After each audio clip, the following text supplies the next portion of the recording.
England के बाद अब अमेरिका में भी बनेगा सनातनी राष्ट्रपति। खुद अमेरिकी सांसद ने मानी ताकत। पीएम मोदी के अमेरिका के दौरे से पहले 7 समंदर पार से आई बड़ी खबर, बड़ी हिंदुस्तान की ताकत। अमेरिकी भी कर रहे गीता का पाठ।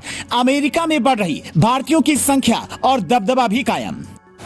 विदेशों में भारत की ताकत पिछले कुछ समय में लगातार बढ़ी है। इसके कई उदाहरण हैं। फिर चाहे वो इंग्लैंड के प्रधानमंत्री ऋषि सुनक हो या कनाडा के मंत्री, सोचिए जिस देश ने कभी हम पर राज किया उस देश का प्रधानमंत्री आज सनातनी है। अब अमेरिका के एक सांसद ने ऐसा बयान दिया है जिससे सुनकर आपका सीना गर्व से चौड़ा हो जाएगा।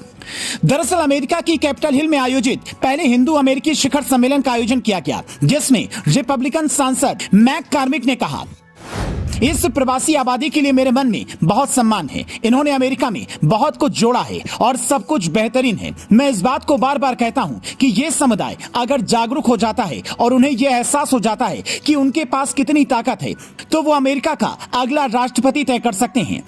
लेकिन रिपब्लिकन सांसद जो कह रहे थे उस बात में कुछ दम है या फिर भारतीयों के बीच आकर बोल दिया। कुछ आंकड़े देख लेते हैं।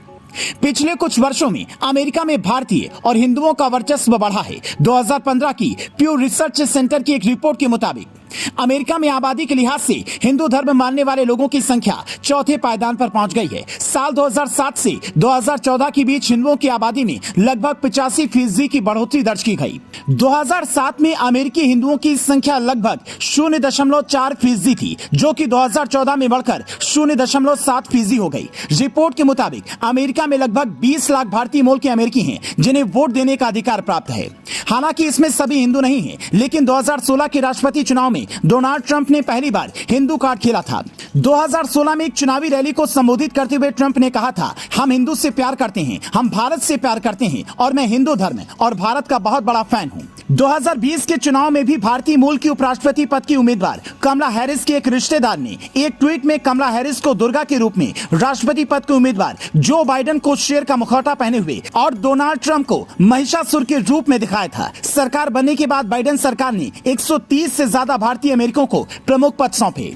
इसके अलावा विश्व की प्रमुख कंपनियों में शामिल गूगल के सीईओ सुंदर पिचाई, माइक्रोसॉफ्ट के कार्यकारी अध्यक्ष सीईओ सत्या नडेला और एडोब के शांतनु नारायण भी हिंदू समुदाय से आते हैं। साथ ही अमेरिकी संसद में भी हिंदुओं की अच्छी खासी संख्या है। राजा कृष्णमूर्ति, रो खन्ना और प्रेमला जयपाल हिंदू समुदाय से आते हैं। इन्हें एक या दो नहीं बल्कि 3 प्रमुख हाउस पैनल का सदस्य नियुक्त किया गया है। अब पीएम मोदी 21 जून को 3 दिन के दौरे पर अमेरिका जा रहे हैं। माना जा रहा है कि ड्रोन डील के अलावा इस दौरे पर कई बड़े मुद्दों पर सहमति बन सकती है, क्योंकि रूस से टकराव के चलते अमेरिका चाहता है कि भारत उसका पार्टनर बना रहे, फिर चाहे उसके लिए भारी कीमत ही क्यों न चुकानी पड़े। इसीलिए रूस से सस्ता तेल खरीदने के बाद भी अमेरिकी सरकार ने कभी भारत की तरफ आंख उठाकर नहीं देखा। यही उदाहरण देते देते और पीएम मोदी के नकल करने के चक्कर में इमरान खान की कुर्सी चली गई और वो पूर्व पाकिस्तानी प्रधानमंत्री हो गए। Bureau report, leading Bharat TV.